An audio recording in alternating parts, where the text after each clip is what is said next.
Buenos días, antes de nada voy a dar primero paso a Silvia para que presente la biblioteca y luego ya empezamos.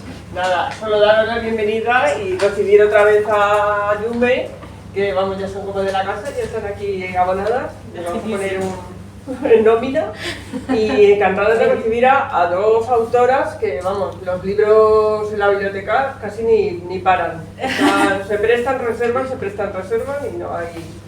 y no para nunca. Entonces nada, encantados de que estéis aquí y que nos entretengáis, que es para lo que está la literatura, para divertirnos y a la vez enseñarnos cosillas y eso. Nada. Muchas gracias. Pues primero, antes de nada, muchísimas gracias a todos por venir un sábado a las 12 de la mañana hasta aquí a ver. Habéis venido por eso. Bueno, ya las conocéis, yo creo que no hace falta ni que os digan quiénes son ni todo lo que tienen detrás, porque ya vosotras estaréis abonadas a IDSLM desde el principio, ¿verdad? Pues vamos a empezar con las preguntas. Obligada, ¿vamos a sufrir en el segundo? Empezamos. Yo opino que no tanto como en el primero, pero Selene no está de acuerdo conmigo. Selene, además, me hace mucha gracia, en plan, pues Selene no está de acuerdo conmigo porque es una llorona. Pero la gente que ya se lo ha leído, y tenemos gente que nos vetea las novelas y que tal, dicen que se llora. Así que no soy solo yo, quiero decir, no es que yo diga, oh, qué triste, han arrancado una flor. Realmente, pues, oye, pasan cosas que no son demasiado agradables. Pero, yo, a ver, es que, claro, la diferencia es que Timekeeper empieza sufriendo y no acabas de sufrir nunca, ¿no? En plan, el primer libro, ¿no? En plan, el primer libro tú empiezas a leer y dices, wow, está chunga la cosa, y nunca deja de estar chunga, en plan, no hay un momento de descanso, en plan, solo es Nathan cada día un poquito peor que el anterior, ¿no? ¡Madre mía!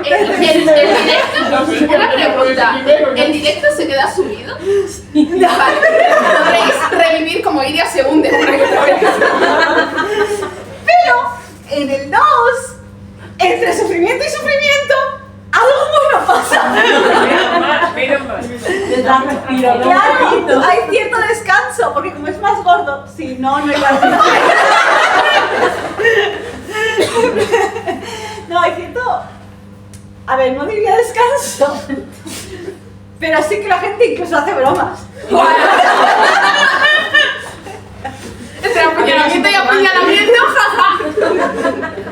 Nathan está muy gracioso en la segunda parte. Sí, bueno, a ver, gracioso es una palabra que puedes utilizar para definirlo si quieres, efectivamente. Nathan y Astray son el dúo cómico que no sabéis que necesitáis, pero que necesitáis.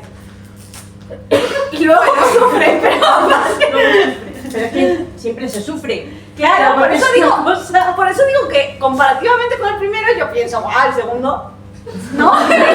También depende del nivel de sufrimiento de las escenas. Porque a lo mejor dices, bueno, el primero se mantiene, pero como en el segundo haya picos de sufrimiento, a lo mejor bajamos peor. ¿Qué quieres que te diga eso? Exactamente, ella me entiende. Bueno, no voy a hacer alegaciones sobre ese. Bueno, antes de nada, si tenéis cualquier pregunta para ellas, sois libres, levantáis la mano y preguntáis, que esto va a ser una conversación. Sí, ya sea sobre Timekeeper o sobre lo que queráis. O sobre lo que, exacto, bueno, o sobre los bebés, los chiquititos. ¿Qué tal es ver vuestros libros tan pequeñitos? Es que son muy chiquitos, Son muy chiquitos. O sea, se puede hacer la comparación aquí si queréis, con sí. o sea... Sí. Mira, es que son mal. Es muy chiquito.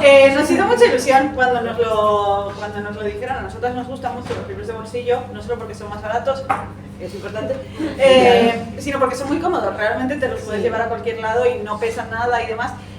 Y son los primeros libros de bolsillo que hacemos, o sea, que nos hacen. Entonces, no sé, nos hizo muchísima ilusión. Es como otro pequeño logro desbloqueado, ¿no?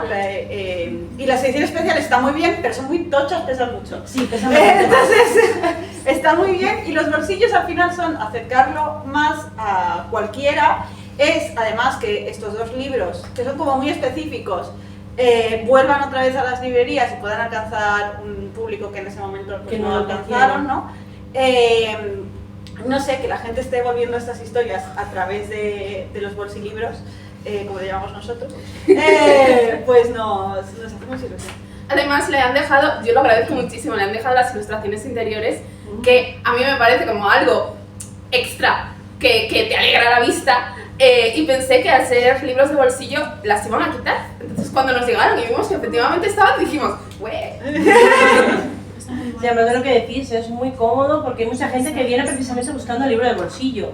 Gente incluso joven y demás, porque antes se veía mucho a gente mayor, no es que viene el libro, no es que me lo llevo a la piscina, pero ahora ya la gente joven también está empezando a descubrir las maravillas del bolsillo de, es que me lo puedo llevar a cualquier sitio, es que lo puedo llevar en el bolso y no me pesa, o en la mochila. Entonces poder ver dos obras que además fueron muy, o sea, llamaron mucha atención cuando salieron, se habló muchísimo de ellas, que vuelvan otra vez al ruedo, es muy bonito, y que la redescubran o que la descubra gente nueva, Sí, a totalmente. través del bolsillo.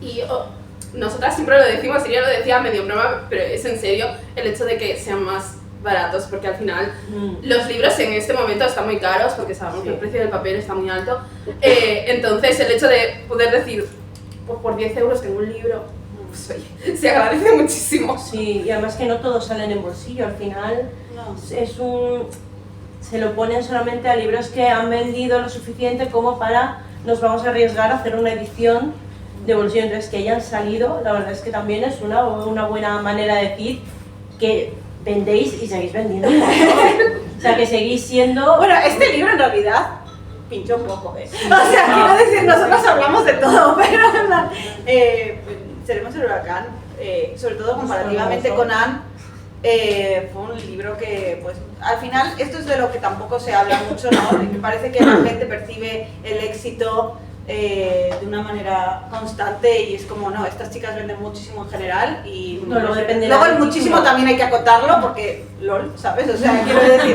nosotras no hemos vendido un millón de ejemplares, ¿sabes? O sea, entonces, eso, al final, el éxito de los libros a nivel de ventas es relativo y que un libro funcione no implica que todos vayan a funcionar igual ni mucho menos. Entonces, precisamente para nosotros es como una nueva oportunidad de que más gente encuentre la historia de Seremos el huracán, porque creemos que pasó más desapercibida en su momento.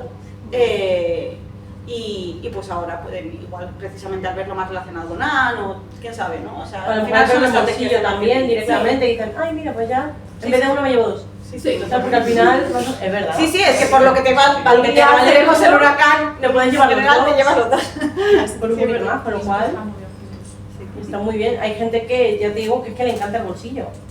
Así que me parece muy bien. Lo que decís, a ver, a lo que me refería cuando digo que vendéis, es que es verdad que desde que empezasteis a escribir, vuestro éxito, vuestro conocimiento, cómo se os percibe, ha ido en aumento, porque además sois personas muy constantes a la hora de escribir, a la hora de publicar, sois muy... Dice la mitad de H. Bueno,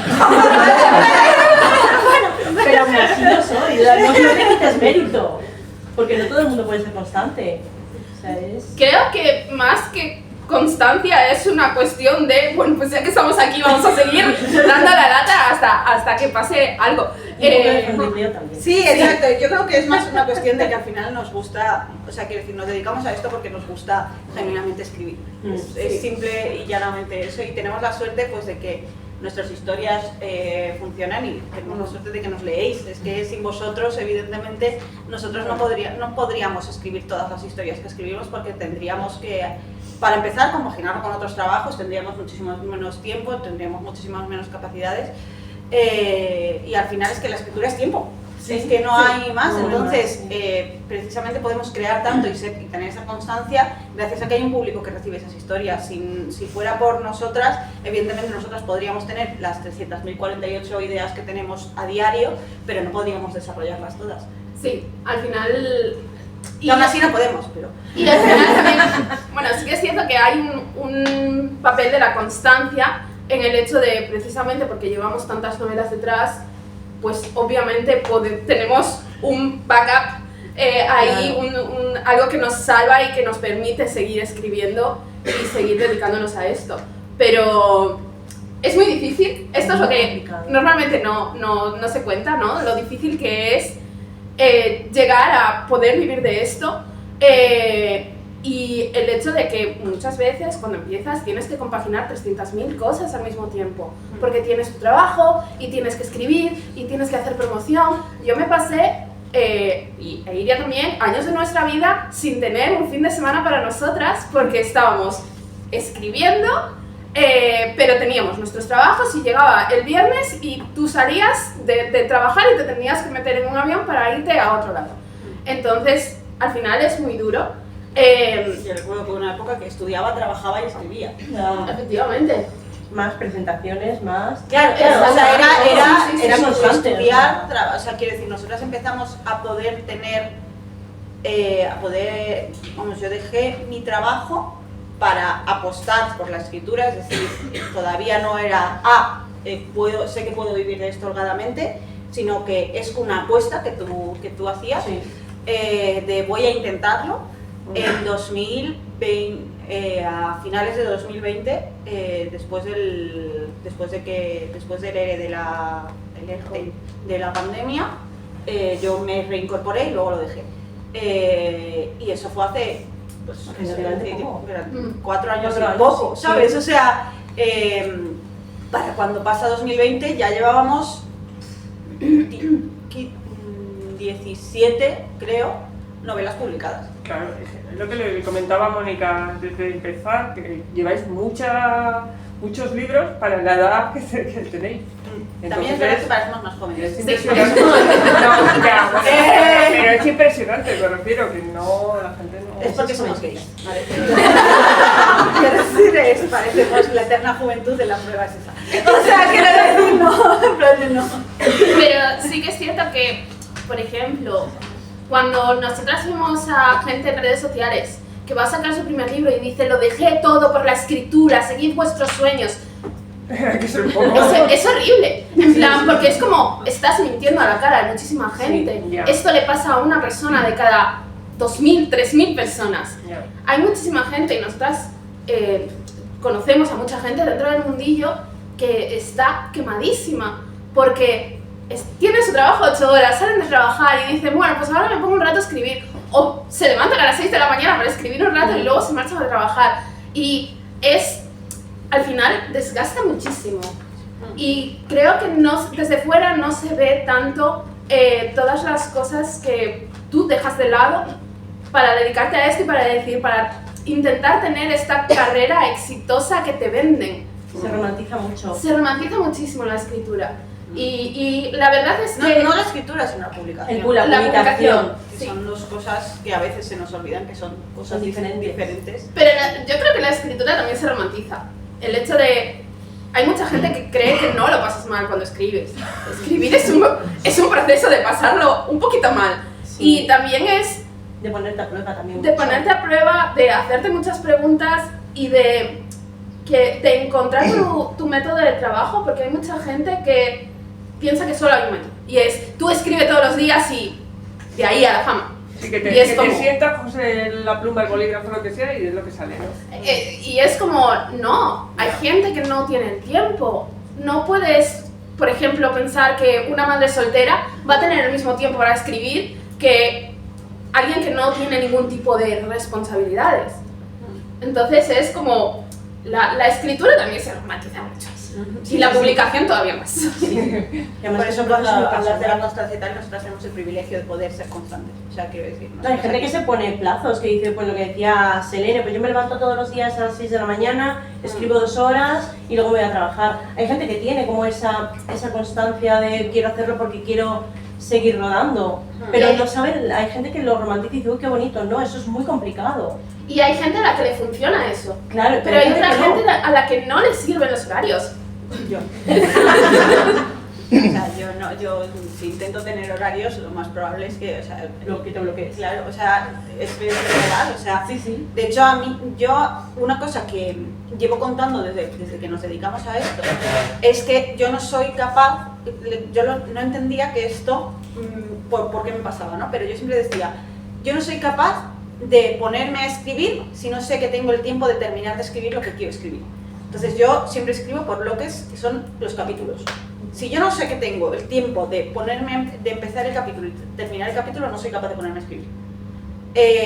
Y esto luego entendí que era por TDAH, ¿no? En plan, este concepto de tengo una acción que tengo que terminar, concreta, tal, y que gracias al hiperfoco pues puedo gestionar de esa manera. Pero si no, el concepto de tengo otras cosas que hacer y a esta hora me paraliza para no poder seguir. Y eso es por un funcionamiento de mi cabeza. Sí, o sea, quiero decir, entonces, cada una de las personas funcionamos de una manera completamente diferente. Es algo muy personal al final. Sí. Y una cosa que leí el otro día que decíais, y yo creo que es verdad, que a través de la literatura juvenil, que sobre todo es lo que hacéis vosotras, ya sea en romántica, sea en fantasía y demás, abogáis mucho por las emociones. Y es verdad que cuando te metes en uno de vuestros libros, las emociones empiezan a fluir de una manera, o sea, ¿cómo conseguís o cómo sois capaces de llegar a tocar esas fibras? Porque yo creo que es complicado, pero es que con vosotras es empezar y ya tienes, yo tengo los pelos de puta, siempre. Siendo una sintesa de mierda.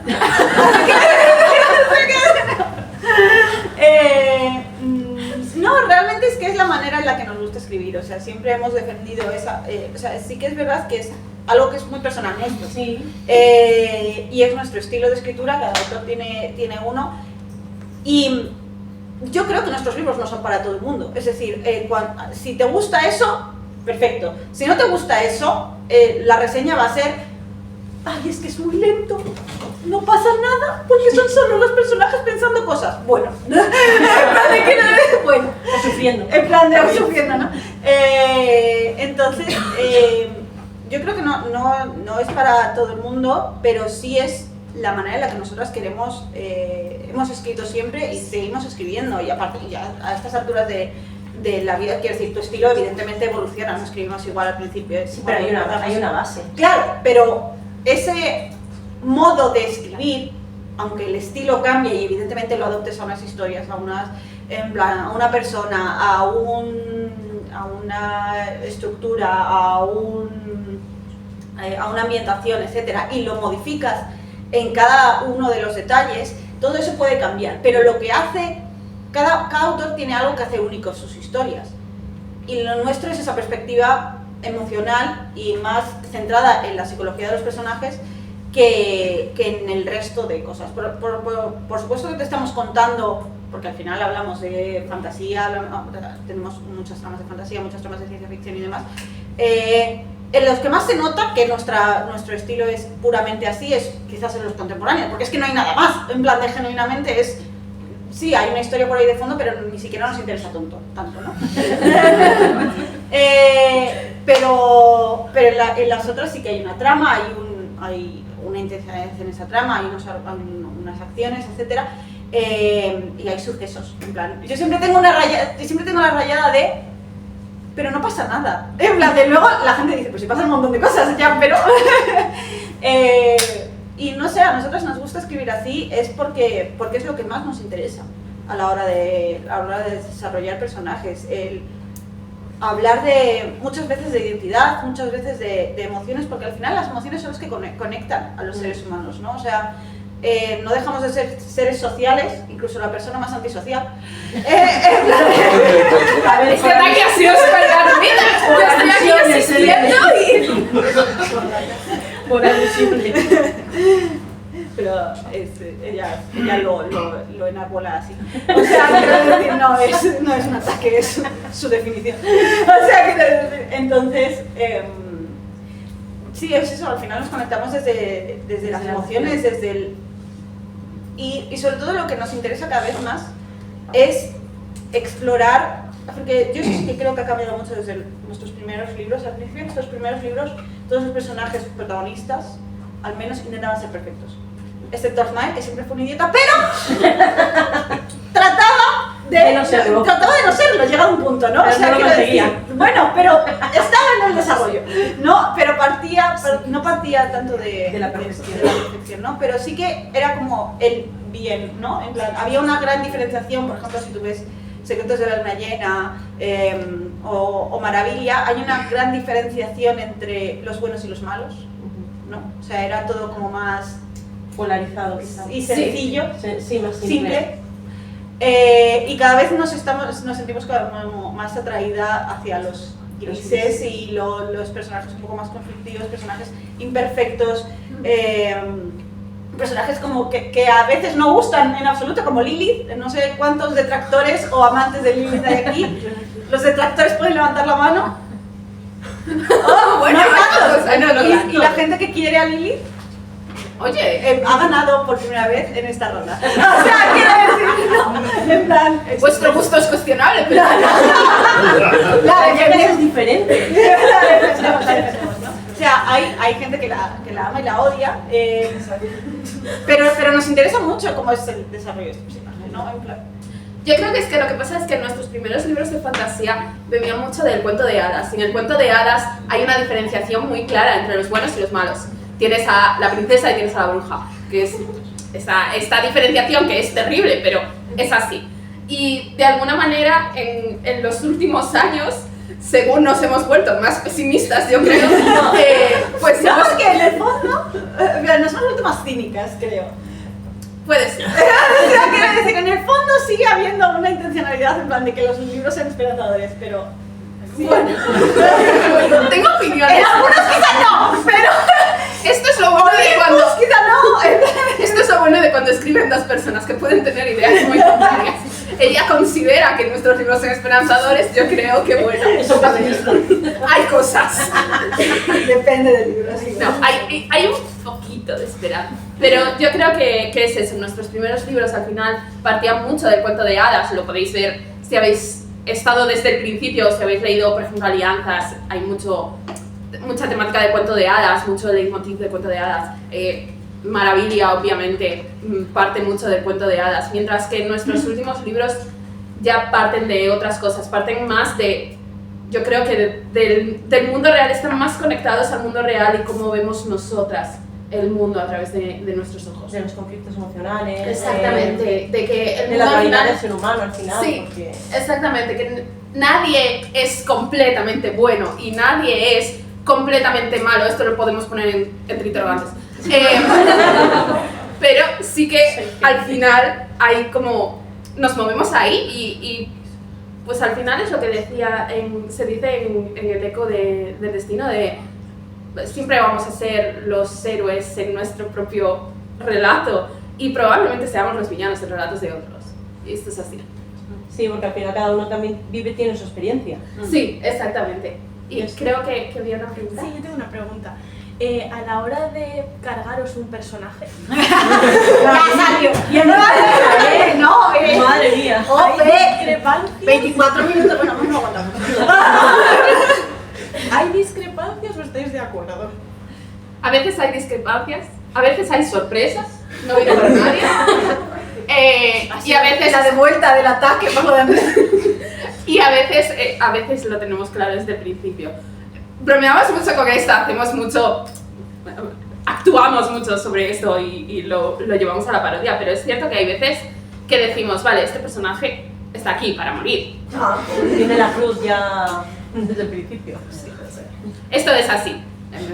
Si habéis leído el eco sabéis a quién me refiero.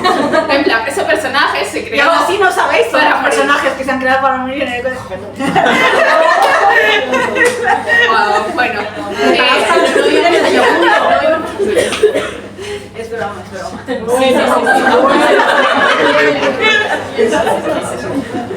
pero sí que es cierto que hay ciertos personajes que tú creas para pues, que la trama avance a veces, o para que tengan un impacto sobre alguien, o para que su muerte signifique algo. Nosotras calculamos muy bien las muertes, ¿vale? Nosotras... Esto ha quedado bien. Mejor no decir esto, no se lo he subido. A lo que me refiero es... A nosotros lo que quiere decir Selene, que se está muriendo, es que no nos gusta El matar por matar personajes. Sí, el porno emocional, ¿vale? No nos gusta el concepto este de lo único que puede mover la trama o la única manera en la que puedes hacer conectar al lector con tu historia es con el shock en plan de me he cargado a este personaje. Si nuestros personajes mueren es porque se tenían que morir. O sea, quiero decir, es porque Hay un porqué detrás. Hay un porqué detrás, Sí. hay una justificación y hay una lógica y tiene que estar bien construido. Es como todo en cualquier historia. Si tú metes algo en tu historia, tiene que estar construido el momento en el que va a llegar ahí y por qué. Y cuál es todo lo que qué es todo lo que va a provocar. Cuando nosotros empezamos a escribir Seremos el Huracán empieza con un personaje que ha muerto. Este personaje nunca se llega a conocer. Es el hermano de Dottie, para quien no lo haya leído, que es la protagonista, y ellos tenían un sueño común que era dedicarse a la música juntos. Cuando su hermano mellizo, además, muere, ella se queda absolutamente, o sea, solo lo tenía él, ese sueño se queda frustrado y demás. Entonces, lo siento. Ese sueño se queda... Esto es la primera página, ¿eh? Sí, sí. No, lo he leído. Ah, vale. Entonces, bueno, es muy importante para la trama la muerte de este personaje. Este personaje nunca se llega, o sea, nunca...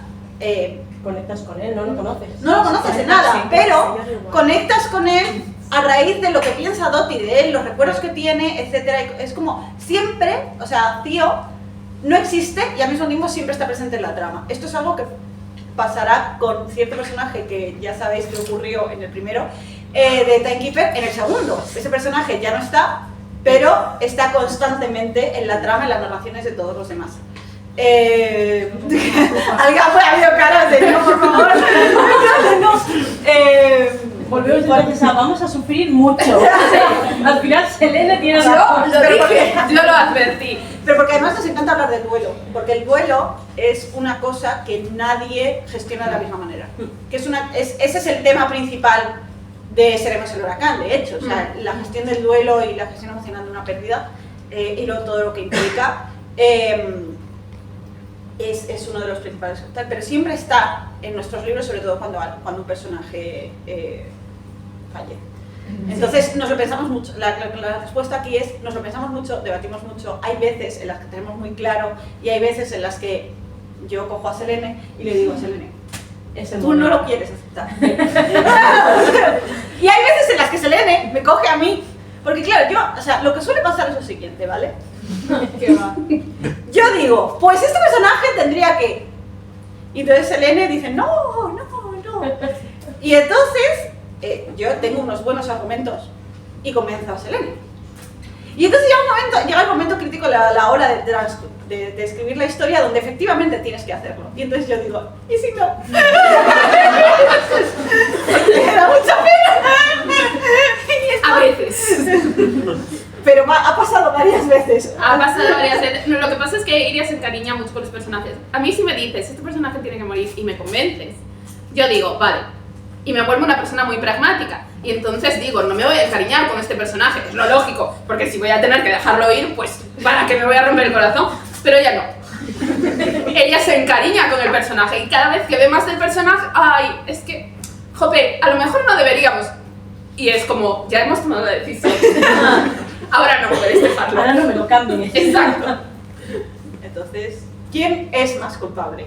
La que finalmente lo hace.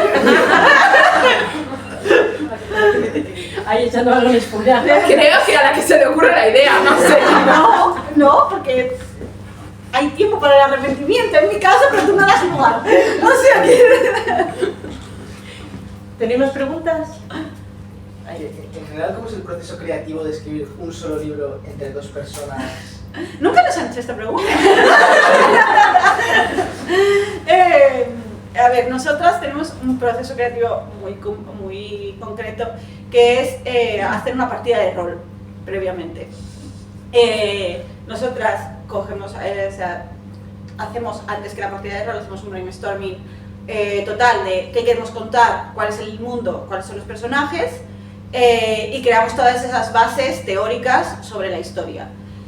Con esas bases teóricas montamos la partida, que es simplemente abrir un canal de Discord y empezar a desarrollar ahí las interacciones de los personajes y las escenas de manera resumida. Entonces, ahí no te preocupas del estilo narrativo, no te preocupas de cómo está contado esa partida, simplemente te preocupas de los sucesos, y así es como desarrollas un guión.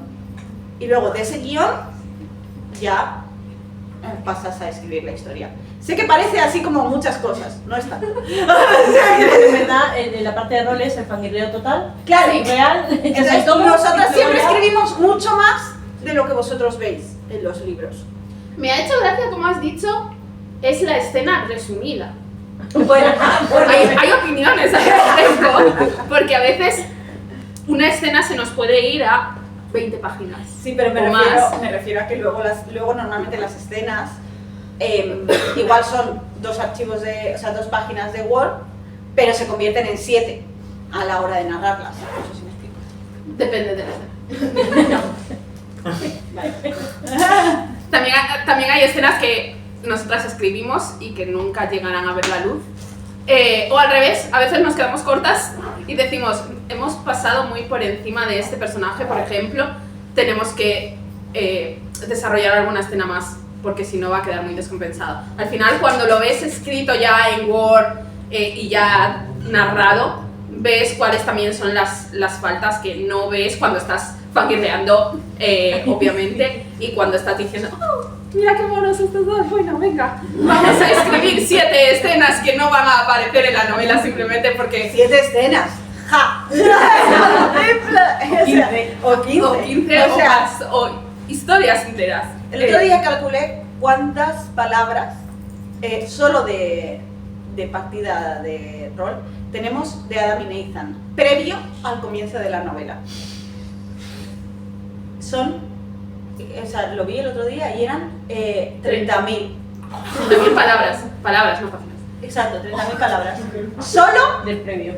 Solo de lo previo, solo del previo, es decir, si eso lo convirtiéramos, por eso siempre decimos en plan de no, es que habría espacio para hacer como pequeñas novelas de los personajes. De Elira y Astray no hemos calculado las palabras que tenemos, pero os podemos asegurar que estuvimos 2 semanas solo con ellos.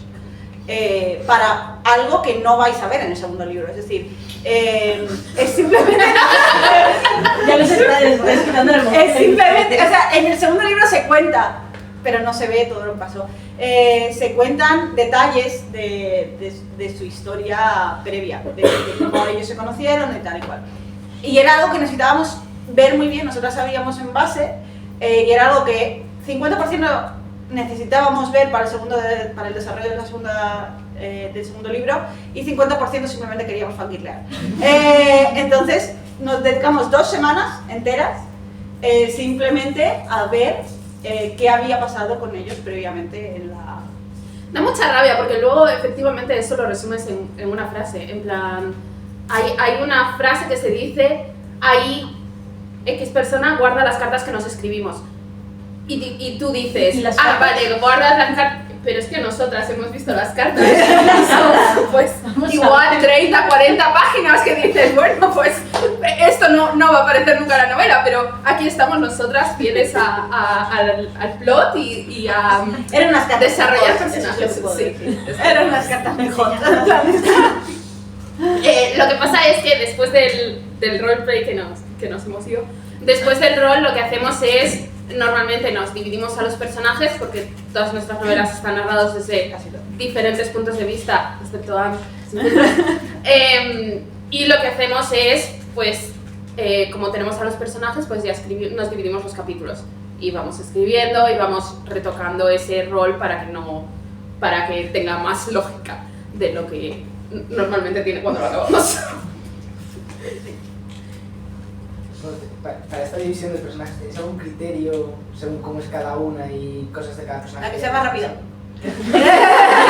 La que sea más rápida. O sea, hay gente que claramente no nos conoce y todavía sigue pensando que somos algo serio, pero el proceso normalmente es ¡me lo pido! No, a veces sí que hay algo más allá de eso, en plan de, bueno, pues yo quiero hablar de esto específicamente con este personaje, o a mí me interesaría tal. Con otros no. Con otros es simplemente, y hay veces que hay lucha. A veces es simplemente, estos 2 personajes van a ser intereses amorosos, entonces para el rol es mucho más cómodo si cada una lleva a uno. Entonces al final acabaremos escribiendo cada una a un personaje. es una cuestión de comodidad, porque si no, una va a estar en el rol ahí escribiendo Ella durante sola 6 años. O no intereses amorosos, sino O que tengan, familia, o sea, bien. sí, que tengan algún conflicto común, que vayan a tener un desarrollo de una relación concreta, o que tengan, por ejemplo, Asa y Adam de Olympus, de la Florida Muerte, los llevábamos uno cada una, porque además tenían muchísimas escenas juntos, y su relación, en este caso de amistad, era muy importante para el desarrollo de la trama. Entonces, eso también pasa. O sea, no tiene por qué ser solo el romance, pero sí suele ser también por eso, en plan de vamos a ver, porque claro, al final lo que más nos entretiene es ver ese intercambio y de alguna manera no saber qué va a hacer la otra, qué va a responder el otro personaje, etcétera, tal. Luego podemos tocar los diálogos ya posterior, o sea, a posteriori, ¿no? En plan de luego igual hay algo que tú estás escribiendo la escena y la otra persona escribió que ese personaje decía y dices, a mí no me encaja por cómo está el desarrollo de la escena, entonces reescribes, retocas, etcétera. O sea, luego al final siempre estamos las dos escribiendo sobre todo, sobre toda la novela, no es tan cerrado como parece. Sí, pero las interacciones esas tan rápidas de te escribo yo, ahora tú me contestas, tengo que reaccionar a esa contestación, eso lo hace precisamente más realista. Sí. Porque al final tú no sabes lo que va a decir el otro, es como una interacción de tú a tú. Sí, es más Sí. divertido. Pues yo creo que eso los hace más reales. Sí, de hecho hay gente que dice que uno de los puntos fuertes de nuestros libros son los diálogos porque suenan muy reales. Y claro, al final son dos personas hablando. Exacto. Entonces eso es lo que hace unos diálogos pues realistas. Cuando tú intentas forzar un diálogo porque quieres llegar a un punto y simplemente tratas de guiar el diálogo, al final suena mucho más forzado. El rol yo creo que ayuda precisamente a eso. Sí, Es exacto. una rolera, lo... La literatura juvenil como que siempre se ha visto cargada de prejuicios, como de personas que no han madurado. Mi madre misma me lo dice siempre, que siempre discuto con ella. ¿A vosotros os han menospreciado o algo por escribir literatura juvenil o no? Mira. Se nos percibe como mujeres, se nos percibe como jóvenes y empezamos efectivamente jóvenes escribiendo literatura juvenil. A nosotros nos han dicho de todo. Y encima maricones. O sea que no nos han dicho. Sí, claro, evidentemente. Lo que pasa es que al final es un poco como los... es un poco como los prejuicios sobre el romance, ¿no? Al final... que también, como también tenemos historias que tienen bastante carga romántica, también nos han caído por ahí, ¿no? Estas cosas tú no puedes permitir que definan tus historias. Al final, la literatura juvenil no deja de ser una etiqueta, ni siquiera un género, Selene ya hablará de esto, que señala que unos libros que son leíbles a partir de determinada edad. Ni más ni menos. La etiqueta juvenil, o sea, la etiqueta de juvenil no acota los géneros, no acota los temas, como muchas veces se piensa que hace. Y es una literatura que tiene edad de comienzo, pero no edad de final para leer. Yo sigo leyendo literatura juvenil y hace mucho que dejé de ser joven. A ver, Tengo 31. 39. Y sigo leyendo juvenil. Exacto, entonces Es decir, no no hay edad. hay final para leer literatura juvenil. Y todos estos prejuicios normalmente son una manera más de despreciar a normalmente las mujeres que crean este tipo de literatura, igual que se denosta a las mujeres que la consumen.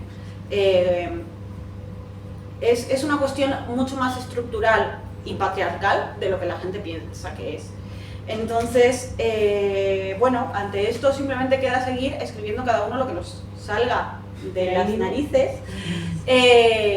Y además es que nosotros ni siquiera tenemos tan claro ahora mismo dónde está el límite de lo juvenil, porque cada vez está más diluido, perdido. Nosotros no sabemos si Timekeeper es juvenil, creemos que no. Pero la gente no. En plan, en comparación con otras obras nuestras, claramente no. Es quizás de lo más adulto que hemos escrito. Igual que Pétalos de papel, no tengo muy claro por qué sería juvenil, en plan, partiendo de la base de que uno de los protagonistas es un padre soltero. Entonces, no, o sea, quiero decir... Entonces, bueno, pero es rosita, supongo, no sé. Ese es el criterio muchas veces. Y hay pétalos. Tiene pétalos, ya está, petalitos. tiene florecitas y parece cutesy, ¿no? Un poco demure. Es una cosa que siempre que sea escrito por mujeres, Claro. siempre va a ser, no es romántica o es juvenil o ya está, no puede... Igual que sí que te no digo puede ser que otra cosa. Han sin filtros y Seremos el huracán son claramente juveniles. En plan, sí que son dos libros juveniles, Han incluso más que Seremos el huracán. Hay otros que no. Hay otros que no, o sea, estos dos Los libros. sueños de piedra trata temas que... Sí. Sí, Por ejemplo. sí. Sueños de piedra tuvimos el debate. en Sí, su momento, tuvimos cuando el empezamos a debate publicar. porque no sabíamos a qué editoriales enviarlo, porque nosotras decíamos, esto es juvenil, esto es adulto, esto está en el medio, con esa categoría que empezaba a aparecer, que se hablaba por ahí que era new adult, y al final pues la editorial dijo, no, sí, esto es juvenil, por la edad de los protagonistas, porque la chica tiene 17 años, y entonces dices, bueno, a ver, yo es que tengo muchas opiniones sobre la etiqueta de juvenil. La etiqueta de juvenil es el opio del pueblo. La etiqueta de juvenil son los Para quien no padres. lo sepa, es doctora en literatura juvenil por la Universidad de Vigo. O sea, Soy doctora en estudios ingleses, especializada en literatura juvenil. pero ella dice la literatura juvenil. Pero la realidad es que la literatura juvenil es ahí un gran vacío, y sobre todo en los últimos años. En los últimos años se ha lanzado todo a juvenil, simplemente porque, como decía Iria, a veces lo escriben mujeres, y entonces dicen, bueno, ahora de sangre, juvenil, a contar juvenil. Y os puedo asegurar que Acotar, por ejemplo, en Estados Unidos, que es donde se publica, se movió a adulto. Sí que como que al principio decía, juvenil, y la autora decía, no es juvenil, y al final la editorial tuvo que decir, bueno, vale, no lo vamos a poner en juvenil porque si no se nos echan los padres de encima. Entonces lo tuvieron que mover a adultos. Y hay muchas novelas que se están publicando a día de hoy en España que fuera son de adulto, se consideran adulto. Y bueno, ya sabéis de qué novelas estoy hablando, probablemente las hayáis leído, como mínimo sabréis de qué van. Se pone en juvenil. Y la realidad es que eso, uno, es muy dañino, porque nuestros cerebros todavía se están desarrollando cuando tenemos 12 años, y hay cosas que tú puedes leer, obviamente, pero a lo mejor deberías leer con un pensamiento crítico que te ayude a reaccionar a, vale, esto es ficción, esto no tiene que ser un ejemplo de la realidad, esto no tiene que ser algo que yo quiera en mi vida.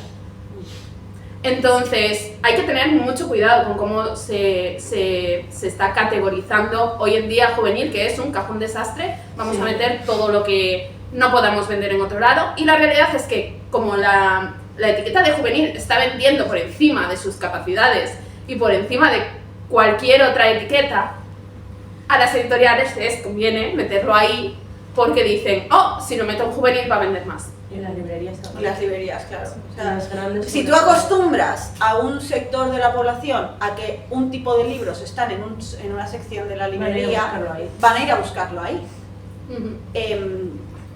De hecho, es la pescadilla que se muerde a la cola, ¿no? O sea, hay editoriales que dicen, vale, entiendo la problemática, entonces voy a poner mi libro, ponte de Dark Romance, en la parte de romántica adulta.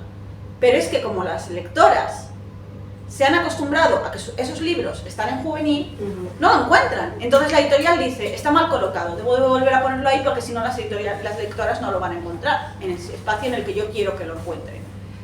Entonces, hasta que no haya un cambio global sobre, hay determinadas cosas que no pueden irse a juvenil, los sellos de juvenil realmente se responsabilicen de qué es juvenil y qué no, y no intenten serlo todo, pues entonces, hasta que eso no pase, y desde la perspectiva pesimista que decía Selene, creo que es muy difícil que ocurra, porque al final es una cuestión de dinero y de marketing, y funciona un poco, o sea, se está haciendo estructuralmente así, hasta que no cambien las tendencias, que eso sí que pasará. Sí, lleva un momento. Claro, hasta que no cambien las tendencias, esto no va a modificarse.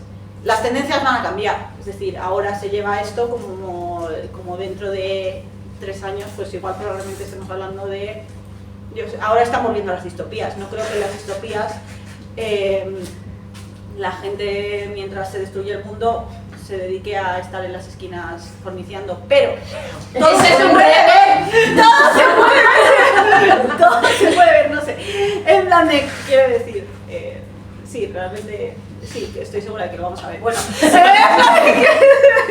la cosa es que en juvenil se están normalizando cosas que no deberían ir a juvenil o que nunca han debido ir a juvenil, y por eso, pues cuando sale, yo que sé, una novela de la franquicia de Campanilla, la gente en comentarios pregunta que si tiene spoilers. Sí. Bueno, tengo opiniones, chicos. Pero es lo mismo que... Aún así, yo defiendo a esa chica, O sea, yo lo que pienso es, esa persona... Claro, o sea, yo lo que pienso... Eso. Exacto, o sea, quiero decir, esa persona no tiene la culpa de hacerse una pregunta en este punto legítima. O sea, quiero decir, en este punto la pregunta me parece lógica y normal. De hecho, ayer veía a las chicas de Make a Book, que es un podcast, decir, a mí, justo lo mismo, ¿no? En plan, a mí la pregunta me parece legítima considerando que hay un retelling de Peter Pan que... Sí, pero está asociado a Disney, sabemos cómo... yo ya no me fío de nadie. O sea, está asociado a Disney y está en juvenil. Una cosa bueno, que los lectores no... Pero eso también... Esta novela específicamente sí que está... Pero no tienen por qué saberlo los lectores. Es decir, los lectores no tienen por qué saber eso. Y de nuevo, es que es una cuestión de... Claro, si nos estamos acostumbrando a que efectivamente hay un libro de juvenil, aparece, o sea, de juvenil no, de un retelling de Peter Pan, que es en plan que Wendy o la hija de Wendy o no sé quién de Wendy se tira por la piedra a Peter, a Matthew, a dos de los niños perdidos y hasta todos Dios, pues claro, tú ya te planteas preguntas, igual, ¿no? O sea, igual aquí las hadas, pues claro, exactamente. Aquí Campanilla tiene... Es que es verdad que se está normalizando. Claro, o sea, a mí me parece que como mínimo que te lo plantees es como, eres hija de tu tiempo, o sea, no, no tienes ninguna culpa, reina, ¿sabes? O sea, I guess. claro. De todas formas, volviendo al tema que nos hemos escuchado en su pregunta, Iria me ha dado pie a esto y yo, pues, simplemente hablo. No te preocupes, el otro día en Romántica hablamos de True Crime, o sea que... Oye, no pasa nada. Normalmente la gente que dice etiqueta, género o lo que sea es para niños o no es para adultos, normalmente es porque no ha leído más que o nada o la novela insignia.